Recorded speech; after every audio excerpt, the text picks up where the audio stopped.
샬롬. 영상이 굉장히 혼란스러워요. 요한계시록을 설교할 준비가 됐습니다. 분위기가 그렇게 됐어요. 딱 아주 그 분위기를 잘 나타냈어요. 요한계시록이 굉장히 큰 혼란이 있거든요. 그 속에 오늘부터 이제 그 요한계시록을 보려고 합니다. 오랫동안 고민하게 만드는 저기 성서예요. 요한계시록이 어렵고 무겁습니다. 그 안에 종말, 심판, 666, 짐승의 표, 대격변 이런 일들이 거기 안에 담겨져 있죠. 이 성경책을 제 목회할 동안에 설교할 것인가 이런 생각을 했었습니다. 요한계시록이 아니라더라도 제가 평생 설교해도 성경의 10분의 1도 성경 못하는데 굳이 요한계시록을 설교할 것인가, 이렇게 무거운 책을, 이런 생각을 좀 했었습니다. 이 말씀을 나눠야겠다 처음 생각을 했던 것은 신천지가 요한계시록 가지고 많은 문제를 일으킬 때 그런 생각이 들었어요. 성도들이 요한계시록을 가지고 많은 미혹에 빠지는구나, 이런 생각이 좀 들었습니다. 지금은 많이 좀 지난 것 같은데 지금은 어떤가? 사실 저 여러분들의 성도들의 상황은 사실 잘 모르겠습니다. 너무 조용하게 움직여서. 그런데 최근 몇 년 사이, 아주 최근까지예요, 제가 아는 목회자의 두 가정이 신천지 때문에 하나는 목회를 그만두셨고 하나는 목회를 잘 하지 못할 정도로 그 가정에 자녀를 공격하고 빠지게 하는 거예요. 미혹에 빠지는 거예요. 속으로 생각했습니다. 우리가 알지는 못하지만 굉장히 신천지가, 이런 이단들이 우리의 삶 가운데 다시 활개치고 있구나, 이런 생각을 좀 했습니다. 그러니까 우리들이 요한계시록 읽기도 좀 부담스럽죠. 신천지는 활개치는데 요한계시록까지 그러는데 우리는 어떤가? 요한계시록 읽기가 참 부담스럽습니다. 저는 이제 창세기부터 성경 통독을 하시는 분을 봤어요. 창세기가 좀 너덜너덜하죠. 그런데 중간부터 해야겠다, 마태복음 가지고 성경 통독하시는 분도 봤습니다. 아니면 시편이나 잠언, 서신서를 봐야겠다, 이런 분도 봤어요. 그런데 요한계시록부터 성경을 보겠다 하시는 분은 한 번도 못 봤습니다. 요한계시록이 무거운 이유는 심판 때문이고 어려운 이유는 상징 때문에 그렇습니다. 실제로 요한계시록을 읽어보면 어려운 상징이 너무나도 그 안에 많은 거예요. 그래서 접근하기 어려울 뿐만 아니라 함부로 해석해서도 안 됩니다. 종교개혁자 중에 칼빈은 정말 어마어마한 신학자였고 성경학자였어요. 이 칼빈은 창세기, 출애굽기, 이 모든 성경을 권별로 다 주석을 썼습니다. 그런데 딱 하나만 안 썼어요. 요한계시록이었습니다. 왜 그럴까요? 요한계시록이 누군가, 어떤 사람이 독점하고 단정하고 확정해서 해석하기는 너무나도 신비로운 책이기 때문에 그것은 내가 주석책을 쓸 수 없다라고 했습니다. 놀랍게도 많은 이단이 이 요한계시록에서 나왔죠. 요한계시록에 어떤 문제가 있거나 오류가 있어서가 아닙니다. 그들은 요한계시록에서 어떤 것은 더하고 어떤 것은 빼고 자기 마음대로, 입맛대로 해석해서 사용합니다. 그래서 비유나, 성경에 있는 비유나 상징들을 마음대로 풀죠. 성경에 개가 나와요. 개가 해석하면 목사다 라는 해석도 들어보았습니다. 여러분 놀라지 않는 거 보니까 여러분 다 들어보셨나 봐요. 자녀에게 떡을 취하여 개들에게 주는 것이 옳지 않다, 목사를 멀리해라 라는 주장을 합니다. 아마 이게 신천지의 주장이었던 것 같아요. 저는 이런 해석도 들어봤습니다.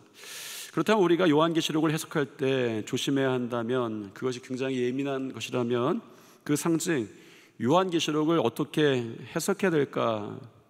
상징은 그 상징을 해석하는 어떤 약속들과 규칙이 있어요. 그 안에서 이제 해석을 해야 되죠.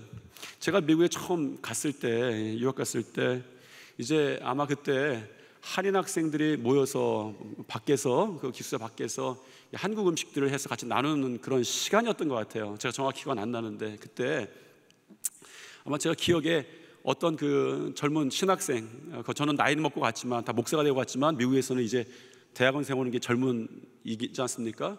저기 지나가길래, 멀리 지나가길래 불렀어요. 이렇게 불렀습니다. 제 뜻은 와서 한국 음식도 좀 먹으라고 같이 좀 사귀자고 그런 의미에서 불렀습니다. 불렀더니 그 친구가 멀리서 똑같이 이렇게 하더니 그냥 가는 거예요. 제가 굉장히 언짢은 겁니다. 젊은 녀석이 예의가 없는 거예요. 그냥 나를 너무 무시하나? 이런 생각도 들고, 그 당시에 미국에 갔을 때 굉장히 조심스러운 것 중에 하나가, 무서웠던 것 중에 하나가 인종차별에 관한 거, 그런 이야기들을 좀 듣고 갔기 때문에 저 녀석이 그런가 보다, 백인 녀석인데 그런가 보다 이런 생각을 했습니다. 나중에 가서 그 친구가 그런 얘기를 하다 보니까 깜짝 놀라요. 자기는 잘 가라는 인사인 줄 알았다는 거예요. 미국 사람들은 잘 가라 그럴 때 이렇게 한다는 거예요. 오라 할 때 어떻게 하냐? 이렇게 해서 이렇게 오라고 한다는 거죠. 여러분, 상징이나 상징적 행위는 어떤 암호 같아서 해석하는 방식이 제대로 사용하지 않으면 이제 엉뚱해지는 거죠. 오해가 생기고 갈라지게 되어 있습니다. 그러니까 이거 잘못 사용하면 하나님과의 관계가 막 갈라지는 거예요. 사실은 해석해서 성경의 깊이로 들어가는 것 같지만 많은 이단들이 하나님과 갈라지게 만듭니다. 요한계시록은 깊고 신비하지만 우리가 모르는 방식으로 주어진 것이 절대로 아닙니다. 우리는 이미 해석하는 방식을 성경을 통해서 이미 받았습니다. 2절 말씀 읽겠습니다. 같이 읽겠습니다. 요한은 하나님의 말씀과 예수 그리스도의 증거 곧 자기가 본 것을 다 증언하였느니라. 이 말씀이 요한계시록을 해석하는 원칙입니다. 요한이 요한계시록을 통해서 증언한 내용이 뭐죠? 하나님의 말씀과 예수 그리스도의 증거, 자기가 본 것, 예수 그리스도의 본 증거에 대해서 전하는 거죠. 하나님의 말씀, 실제로 요한계시록의 4분의 3가량이 구약을 인용되었습니다. 구약의 표현들을 쓰고 구약의 말씀들을 인용해서 사용하는 거예요. 4절을 한번 보겠습니다. 사도 요한이 여느 인사처럼 사도 바울처럼 인사하는 거예요. 은혜와 평강이 있을지어다, 이런 인사가 초대교회에 많았는데 사도 요한은 그 인사를 하기 위해서 좀 길게 인사합니다. 그 중에 이제 4절 한번 보겠습니다. 읽겠습니다. 요한은 아시아에 있는 7교회에 편지하노니 이제도 계시고 전에도 계셨고 장차 오실 이와 그의 보좌 앞에 있는 7영과 이렇게 나갑니다. 그러니까 이 환상적에 보니까 보좌도 있고 그 앞에 7영이 있는 거예요. 여러분, 근데 7영이 과연 뭔가? 잘못하면, 이것이 잘못하면 해석을 어떻게 하냐면 칠선녀, 칠선원이 아니고 칠사도, 7천사 이렇게 해석하고 그런 직위들을 주고 사용하면서 조직을 그렇게 만드는 이단도 있습니다. 여러분, 이것을 천사냐, 천사로 이해하면 어려운 것이 은혜와 평강을 주는 주체가 천사냐라는 것이죠. 그렇지는 않습니다. 그럼 이게 성령이냐? 성령일 것 같은데 이해하기 어려운 게 성령이 그럼 7영이냐라는 것이죠. 그런데 이 말씀을 받았던 초대교회 성도들은 이 말씀을 보고 아무도 혼동하지 않았을 거예요. 만약에 성경을 깊게 보았더라면 이 이야기가 무슨 이야기인지 알았을 것입니다. 기독교의 스승들은 꼭 이 문구 옆에 구약의 한 구절을 써놓습니다. 이 말씀이 여기서부터 왔다라는 뜻이죠. 그 말씀이 이사야서 11장 11절부터 2절까지 말씀입니다. 같이 한번 읽겠습니다. 이새의 줄기에서 한 싹이 나며 그 뿌리에서 한 가지가 나서 결실할 것이요 그 위에 여호와의 영 곧 지혜와 총명의 영이요 모략과 재능의 영이요 지식과 여호와를 경외하는 영이 강림하리니. 이새 줄기에서 한 싹이 난다라는 것이 메시아에 대한 예언입니다. 그 뿌리에서 한 가지가 나서 결실한다, 예수님에 대한 예언이죠. 그런데 그 위에 영이 임하는데 어떤 영입니까? 여호와의 영, 지혜의 영, 총명의 영, 모략의 영, 재능의 영, 지식의 영, 여호와를 경외하는 영이다 라고 한 거예요. 여러분, 이것은 무엇에 대한 표현입니까? 영이 7개가 있다는 것이 아니라 성령에 대한 표현이에요. 왜냐하면 이 말씀은 마태복음 3장에서 이루어집니다. 메시아의 위에 임하는 게 있었는데 그것이 무엇입니까? 성령이 임하셨다라고 말씀하는 거죠. 여러분, 이런 것들이, 이런 상징에 대한 것들이 많이 나올 텐데 원칙은 분명합니다. 하나님의 말씀을 통해서 상징을 하는 거죠. 나중에 이 상징에 대한 것은 우리 일부의 이 7교회 보낸 편지에서는 사전은 그렇게 많이 등장하지 않고 2부부터 본격적으로 이제 시작이 될 것입니다. 아마 2부는 우리가 한 번에 설교를 요한계시록 다 설교하지 않고 말씀 나누지 않고 좀 3부로 나눌 거예요. 2부는 아마 내년도에 말씀을 좀 전해줄 텐데, 사실은 상징을 해석하는 것보다 중요한 것이 있어요. 우리가 요한계시록을 왜 보아야 되는가라는 거죠. 이 요한계시록을 읽고 보고 행해야 되는 이유에 대해서 3절에서는 이렇게 이야기해요. 때가 가깝기 때문이다 라고 말합니다. 사도 요한이 요한계시록을 읽어야 하는 이유가, 보아야 되는 이유가, 행해야 되는 이유가 때가 가까워졌기 때문이다 라고 말하지만, 우리에게도 우리가 이 요한계시록을 읽기 위해서 때가 가까운가? 라는 질문을 꼭 해봐야 합니다. 우리말로 때라는 단어는 하나로 기록되어 있지만 여기에서는 원어로 구분해야 합니다. 헬라 문화권에서 사용하던 헬라어 단어의 사용이죠. 여러분, 이 때라고 하는 단어는 우리말로는 항상 같지만 헬라어로는 크로노스라는 말과 카이로스라는 말의 두 단어가 있습니다. 그러니까 크로노스라는 말도 때라고 번역되고 카이로스라는 말도 때라고 번역돼요. 크로노스는 그 자체가 시간이라는 뜻을 가지고 있어요. 우리가 말하는 일반적인 의미의 시간입니다. 그러니까 오늘 우리는 7월 14일에 크로노스의 시간을 누구나 다 똑같이 지나갑니다. 때를 말하는 이 요한계시록에 사용된 단어는 크로노스가 아니라 카이로스예요. 이 카이로스라고 하는 것은 시간이라는 의미보다 그리스 로마 신화에 나오는 카이로스라고 하는 의미는 기회라는 거예요. 여러분, 어떤 사람은 고등학교 때 꿈을 만납니다. 그런데 다 고등학교 때 꿈을 만나는 게 아니에요. 대학교 때 만나기도 하고 나이가 들어서 꿈을 만나기도 합니다. 이런 일을 카이로스적인 시간이다 이렇게 말하는 거죠. 요한계시록에서 때가 가깝다 말할 때 사용하는 단어가 크로노스가 아니라 카이로스이다 라고 하는 것을 우리가 알아야 합니다. 세상의 모든 예언과 이단들이 주장하는 것이 무엇이죠? 그들의 종말은 항상 크로노스예요. 항상 달력의 시간과 종말의 시간을 이야기합니다. 1992년 10월달 지구가 멸망한다. 1997년 7월에 99년 7월에 지구가 멸망한다. 그래서 가짜예요. 왜? 크로노스의 시간으로 하나님의 말씀은 전해지지 않기 때문입니다. 카이로스의 시간으로 전해지는 것이죠. 옛날에 노스트라다무스의 예언 때문에 많은 사람들이 두려워했어요. 아마 제 세대를 지나신 분들은 노스트라다무스의 책을 한 번쯤은 읽어보셨을 겁니다. 그 책을 읽어봤더니 두렵더라고요. 1999년 7월쯤에 이 세상에 종말이 온다는 거예요. 망한다는 거예요. 그 책 광고를 보면 이렇게 돼 있습니다. 예언 적중률 99%. 그가 예언한 것, 이것도 맞았다 저것도 맞았다 하니 무서워졌습니다. 혹시나 하는 의심도 생겼어요. 제가 따져보니까 1999년 7월쯤 그러면 결혼 늦게 하다가는 결혼도 못하고 죽게 생겼어요. 두려움이 옵니다. 그때는 결혼하는 것이 인생의 목표일 때가 있었거든요. 그가 예언했던 것, 대표적인 예언이 제가 기억나는 게 이거였어요. 20에 3을 곱한 수와 6을 더하는 날 런던에 런던이 불타서 정의로운 자의 그런 것들이 이루어질 것이다, 이런 게 있습니다. 그러니까 20에 3배 60이죠. 에 6을 더한 것. 이 예언이 1500년대에 일어났는데 1666년에 런던에 대화재가 일어나는 거예요. 그의 예언이 맞은 것처럼 보였습니다. 이런 이야기를 들으면 저만 혹할 것 같습니까? 아니죠. 두려워지기 시작하는 거예요. 그런데 이런 류의 것들이 다 가짜인 이유가 있습니다. 우리에게 종말은 크로노스의 시간으로 오는 것이 아니라 카이로스의 시간으로 오신다 말씀하셨어요. 계시록의 때는 크로노스의 시간으로 기록된 것이 아니라 카이로스의 시간으로 기록됐습니다. 그래서 여러분 아셔야 될 것이 있습니다. 우리 주변에 크로노스의 시간으로 종말을 이야기하는 것이 다 가짜예요. 몇 월 며칠 날 하는 건 다 가짜입니다. 여러분, 그런 시간의 그런 어떤 종말로부터, 그런 것들로부터 이제 미혹될 필요가 없습니다. 예수님은 크로노스의 시간으로 오시는 것이 아니라 카이로스의 시간으로 오시는데, 그러면 우리가 언제 그 카이로스의 시간 안으로 들어가는가 라는 것이죠. 십자가에서 보혈을 흘리신 예수 그리스도를 만날 때 우리가 그 카이로스의 시간을 만납니다.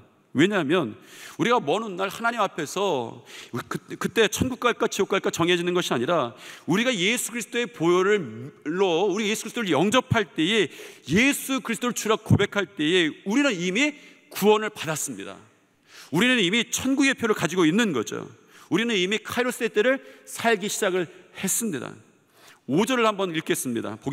읽겠습니다. 또 충성된 증인으로 죽은 자들 가운데서 먼저 나시고 땅의 임금들의 머리가 되신 예수 그리스도로 말미암아 은혜와 평강이 너희에게 있기를 원하노라. 우리가 사랑하사 그의 피로 우리 죄에서 우리를 해방하시고, 예수 그리스도의 피가 있을 때에 우리 가운데에 해방이 시작된다는 거예요. 이것이 그리스도인들에게 심판인 것입니다. 물론 우리에게 언젠가 특별한 시간이 올 수도 있습니다. 그러나 카이로스 때는 예수 그리스도의 피로 이미 우리에게 시작된 거예요. 그래서 우리에게 주어지는 질문은, 그리스도인들에게 주어지는 질문은 언제이냐가 아니라 지금 어떻게입니다. 예수님이 오신 지 2000년이 지났어요. 2000년 동안 사실은 아무 일도 안 일어났습니다. 이 계시록이 주어지고 나서 아무 일도 안 일어났어요. 그러나 주님이 당신의 사람들에게, 그리스도인들에게 항상 질문하시는 것은, 너희들 2030년을 준비해, 2100년을 준비해, 2300년을 준비해, 이런 것이 아니라 지금 준비되었는가라는 것입니다. 지금 너는 그리스도의 신부인가라는 거예요. 성경에 말합니다. 너는 언젠가를 위해서 준비하고 있어라가 아니라 지금 너는 준비하고 있는가라는 것이죠.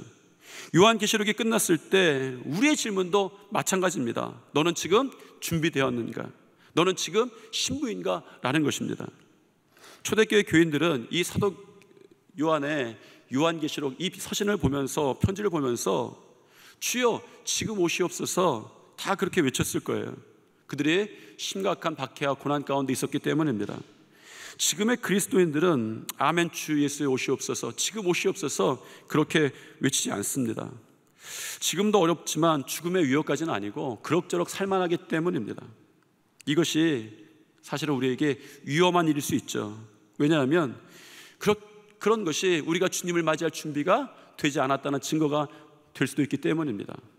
7절을 한번 보시겠습니다. 7절, 볼지어다 그가 구름을 타고 오시리라. 각 사람의 눈이 그를 보겠고 그를 찌른 자들도 볼 것이요 땅에 있는 모든 족속이 그로 말미암아 애국하리니 그러하리라. 아멘. 주님이 언제 구름 타고 오십니까? 미래인가요? 오시리라. 엘코마이라는 단어는 현재 시제로 기록된 거예요. 지금 오신다라는 것이죠. 그래서 우리에게 묻는 질문이 그것입니다. 너는 지금 준비되었는가? 라는 것이죠. 요한계시록의 핵심 주제는 사실은 언젠가 있는 종말이 아니라 지금입니다. 지금의 소망이에요. 안타깝게도 수많은 이단들이 세상에 혼란하고 교회가 혼탁해지면 반드시 그 틈을 타서 이 요한계시록을 훔쳐서 제멋대로 사용했습니다. 마치 예수님이 광야에서 40일을 금식하신 후에 아주 배고프시고 힘드실 때에 신명기의 말씀과 시편의 말씀을 사용해서 예수님을 첫 번째와 두 번째 유혹으로 시험했던 것과 마찬가지입니다. 여러분, 그래서 만약 이 시대가 혼란해졌다면, 교회가 혼탁해졌다면, 어려워졌다면 여러분 이 요한계시록을 주의 깊게 보셔야 합니다. 아니면 미혹될 수 있죠. 여러분에게도 말씀을 가장한 어떤 미혹들이 올 수 있습니다. 그런데 이단을 경계하는 것보다 요한계시록이 우리 가운데 읽혀져야 되는 더 중요한 이유가 있어요. 이 시대의 소망을 회복하기 위해서입니다. 성경에 묵시의 형태로 계시된 말씀의 성경책들이 좀 있죠. 구약에는 다니엘서, 스가랴서, 에스겔서가 있습니다. 이 다니엘의 묵시, 이 스가랴의 묵시, 에스겔의 묵시는 전부 다 이스라엘 백성들이 고난당할 때 주어졌어요. 어려울 때 주어졌습니다. 요한계시록도 마찬가지예요. 하나님이 자신의 백성들에게, 정말 지독한 어려움에 있던 백성들에게 주셨던 책이 이 계시의 말씀들이었다는 거예요. 여러분, 고난받는 백성이 읽어야 할 책이 이 요한계시록이라는 것입니다.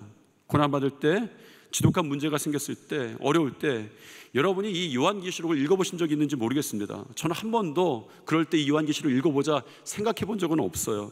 그런데 이 책이 그럴 때 주어졌다는 거예요. 이스라엘이 포로 생활할 때, 어려울 때, 고난당할 때, 핍박당할 때, 그 대박해 그 순간에 하나님께서 그들을 향해서 내가 너희들 박해당하냐? 너희들 고난당하느냐? 너희들 어려움 당하느냐? 그럼 내가 이 책을 줄게 주신 것이 이 계시의 말씀들입니다. 여러분, 지금 여러분이 고난받고 있다면, 외롭다면 여러분에게 이 요한계시록이 주어졌다는 사실을 아셔야 합니다. 요한계시록이 이런 별명을 가지고 있어요. 고난의 시기를 위한 예언문, 이 별명입니다. 요한계시록의 별명이에요. 그리고 한편으로는 학적인 분류는 아니지만 이 서신의 분류를 소망의 서신 이렇게 부릅니다. 그러니까 이 요한계시록은 고난의 시기를 위한 예언문이면서 소망의 서신인 거예요.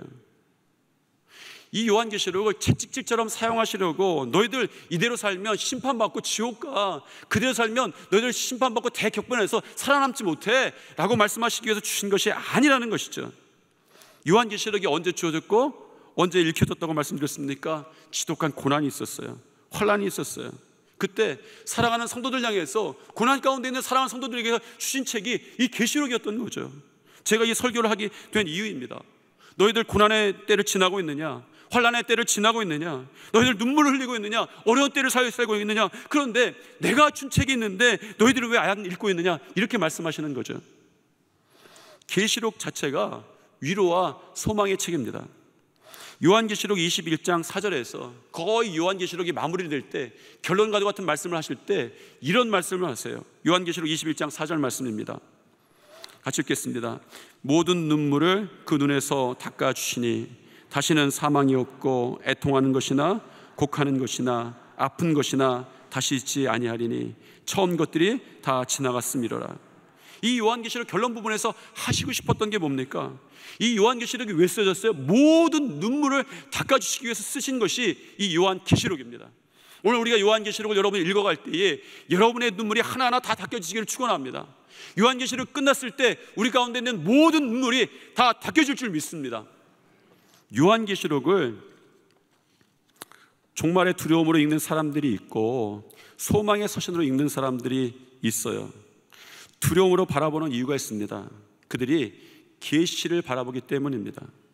앞으로도 그런 이야기들이 있을 거죠. 6인이 떼어지고 심판의 나팔들이 울리는 것이 계시입니다. 6인이 떼어지고 심판의 나팔이 울릴 때마다 인간이 감당할 수 없는 대격변이 일어납니다. 지진이 일어나고 쓰나미가 일어나요. 정확히 그것이 뭔지는 모르겠지만 그렇게 해석합니다. 어떤 인이 떼질 때마다, 나팔이 불릴 때마다 인간이, 우리가 정말 감당할 수 없는 너무나도 심각한 일들이 벌어진다는 거예요. 이것이 두려운 일입니다. 이것이 어떻게 두렵지 않은 일이 될 수 있겠습니까? 이 시간 예배 가운데 이 교회가 막 흔들리는 것이 어떻게 두렵지 않은 일이 될 수 있겠습니까? 그런데 우리가 요한계시록을 보면서 가장 주의해야 될 것이 있습니다. 그것은 계시를 바라보는 것이 아니라 계시를 말씀하시는 예수님을 바라보는 것입니다. 우리가 요한계시록을 바라보는 원칙이에요. 요한은 그가 기록한 이 계시록을 시작하면서 분명하게 이렇게 밝힙니다. 1절 말씀 같이 읽겠습니다. 예수 그리스도의 계시라. 이는 하나님이 그에게 주사 반드시 속히 일어날 일들을 그 종들에게 보이려시려고 그의 천사를 그 종 요한에게 보내어 알게 하신 것이라 라는 거예요. 예수 그리스도의 계시라. 여러분, 계시를 바라보면 두려운 일입니다. 이 시대의 격변을 바라보면 두려운 일이에요. 그런데 계시를 말씀하시는 예수님을 바라보면 소망이 생깁니다. 예수 그리스도가 소망이시기 때문이에요. 이단의 특징은 계시에 집중합니다. 여러분, 계시에 집중하는 사람을 만나면 그 이단인 것을 알아야 합니다. 왜냐하면 두렵게 하기 위해서요. 신천지가 집중하는 것이 있습니다. 요한계시록 7장 4절이죠. 내가 인침받은 자의 수를 들으니 이스라엘 자손의 각 지파 중에서 인침을 받은 자들이 14만 4천이니, 이런 말씀이에요. 14만 4천 명, 성경에 등장하는 심판 때에 인침받고 구원받은 자의 숫자입니다. 여러분, 두렵지 않습니까? 지구상의 기독교인이 지금 현재 30억 명쯤 된다는 거예요. 그 중에서 진짜 구원받을 사람은 14만 4천 명이라는 거예요. 제가 이걸 따져보니까 0.005%도 안 되는 것이죠. 여러분, 그러면 우리 가운데 있는 사람은 한 명도 제대로 구원 못 받는 거예요. 재미있는 것은 신천지가 현재 그들이 주장하기는 13만 4천 명을 훌쩍 넘어갔다고 말합니다. 제가 보기에도 참 많아요.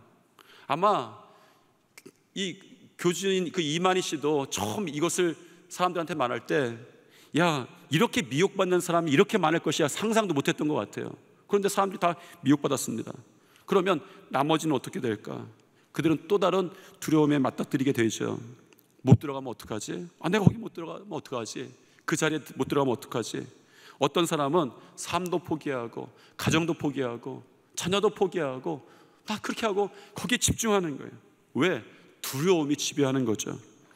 그들은 말세가 될 때까지 심판을 생각하면서 계속 두려워할 것입니다. 이것이 계시만 바라보는 자들의 최후예요. 여러분은 14만 4천 명에 들지 않을 것 같아서 두려우신지 모르겠습니다. 계시, 헬라어 원어로는 아포칼립시스라는 말입니다. 이 말은 덮개를 열다라는 뜻이에요. 덮개가 왜 걷혔습니까? 뭔가 나타내시고 드러내시기 위해서인 거예요. 그런데 계시라는 말은 신학적으로 단 하나를 위해서만 사용됩니다. 모든 계시의 결론은 무엇입니까? 하나님의 뜻을 드러내고 하나님을 드러내시기 위해 쓰는 거죠. 그런데 하나님의 궁극적인 계시가 있습니다. 최고의 계시예요. 그분이 직접 드러나시는 것이죠. 그분이 예수 그리스도십니다. 여러분, 그러면 계시의 뚜껑이 열려서 무언가 드러나고 무엇인가 보여줘야 한다면 그것은 666도 아닙니다. 짐승의 표도 아닙니다. 14만 4천 명도 아니에요. 무언가 하나님께서 덮개를 열고, 주님께서 덮개를 열고 보여주고 싶은, 그 당시에 고난받는 백성들에게 보여주고 싶은 것은 두려움에 떨어라 짐승의 표가 아니라, 대환란이 아니라, 격변이 아니라, 쓰나미나 진신이 아니라, 이 덮개를 열어서 보여주고 싶으셨던 것은 예수 그리스도 자신이셨습니다. 그것이 계시예요. 그래서 이 사도 요한은 이 요한계시록을 쓰면서 분명히 밝힙니다. 예수 그리스도의 계시다라는 거예요. 계시가 예수 그리스도를 보여주는 것입니다. 계시록은 예수 그리스도가 주제이죠. 8절에 이렇게 이야기합니다. 같이 한번 읽겠습니다. 주 하나님이 이르시되 나는 알파와 오메가라, 이제도 있고 전에도 있었고 장차 올 자여 전능한 자라 하시더라. 나는 알파와 오메가다, 처음과 끝이라는 거예요. 하나님이 시작하셨으니 하나님이 끝내시는 것은 당연합니다. 그런데 중요한 것은 그분이 예수 그리스도를 통해서 우리에게 소망을 주시고자 하신다는 것이죠. 우리가 보는 모든 주제, 이전에도 계셨고 지금도 계시고 장차 오실 리, 과거도 지금도 미래를 주관하시는 분은 누구십니까? 예수 그리스도예요. 예수 그리스도를 이 계시록을 통해서 보여주고 싶은 거예요. 예수님이 전에도 계셨어, 지금도 계셔, 앞으로도 계셔. 그런 분이 어디 있어? 예수님을 바라봐. 그에게 영광과 능력이 세세히 있어. 전능하셔. 모든 것에 주관자셔. 왜요? 사도 요한은 그런 믿음이 있는 거예요. 이 요한계시록을 썼던 사도 요한이 젊었을 때 예수님을 만났습니다. 그리고 예수님에 대한 기록을 쓰는 거죠. 요한복음 16장 33절에서 예수님의 선언을 이렇게 적습니다. 같이 한번 읽겠습니다. 이것을 너에게 이르는 것은 너희로 내 안에서 평안을 누리게 하려 함이라. 세상에서는 너희가 환난을 당하나 담대하라, 내가 세상을 이기었노라 라는 거예요. 요한계시록에 있을 때 성도들이 고난을 당했습니다. 고난을 당하는 자들에게 예수님께서 이 계시의 말씀을 주신 거예요. 덮개를 여신 거예요. 왜? 소망을 주시기 위해서입니다. 내가 너에게 고난도 있고 어려움도 있는데 내가 세상을 이겼다 말씀하시는 것이죠. 요한계시록은 소망의 글이고 오히려 어떤 성경보다도 복된 글입니다. 3절 다시 한번 읽겠습니다. 이 예언의 말씀을 읽는 자와 듣는 자와 그 가운데 기록된 것을 지키는 자는 복이 있나니 때가 가까움이라. 이 말씀을 읽는 자와 듣는 자와 그 가운데 기록한 것을 지키는 자는 복이 있다라고 말씀하시죠. 여러분, 계시록에 복이 있다라는 말이 몇 번 등장하신 줄 아십니까? 이 요한계시록에 중요한 말씀이 반복이 되는데 가장 많이 반복되는 것이 이상하게도 복이 있다는 말씀이에요. 여러분, 7번이나 이 반복해서 말씀하십니다. 징조의 계시에 깜짝 놀라고 두려움이 찾아올 때쯤 이 사도 요한이 복이 있다, 복이 있다, 복이 있다, 우리의 생각을 계속 돌려주는 거예요. 이 계시의 징조 두려울 때 14장에서 16장에서 19장에서 20장에서 22장에서 계속 복이 있다, 복이 있다 말씀하는 거죠. 한 성경책에 복이 있다는 말이 이렇게 많이 나온 책이 마태복음의 산상수훈과 시편 빼면 요한계시록이 최고입니다. 여러분, 이렇게 노골적으로 복이 많다고 나온 책이 제가 보니까 요한계시록이 최고예요. 요한계시록은 복받는 책입니다.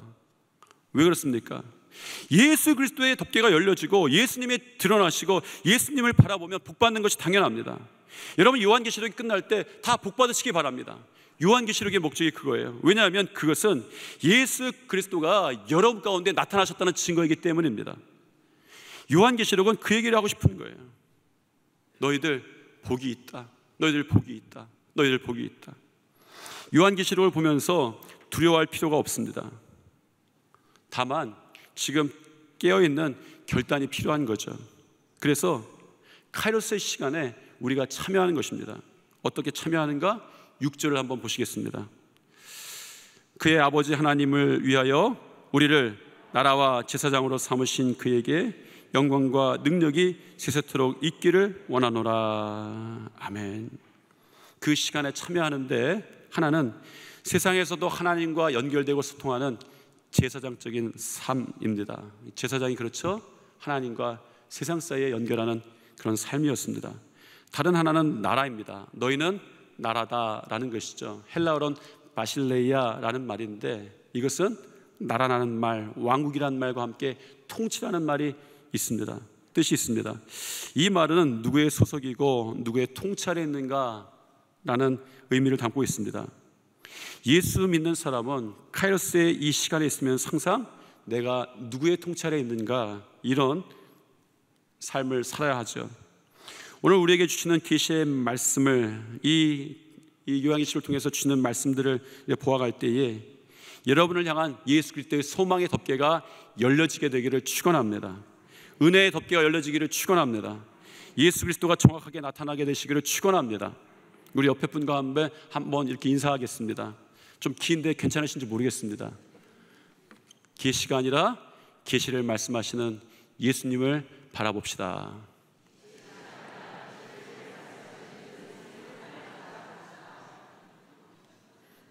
다 하시네요. 감사합니다. 기도하겠습니다. 하나님, 저에게 이 계시록의 말씀을 보게 하심을 감사합니다. 이 계시록의 말씀을 보면서 예수 그리스도가 우리에게 더 분명하게 드러나게 도와주시옵소서. 예수님을 바라볼 때에 우리 가운데 있는 눈물도 닦아주시고 우리 가운데 낙담했던 마음들 가운데 소망이 생기게 도와주시며 이 시대의 격변을 바라보고 낙심하는 것이 아니라 예수 그리스도가 하시는 일 가운데 우리가 복된 삶이 되게 도와주시옵소서. 예수님 이름으로 기도드립니다. 아멘.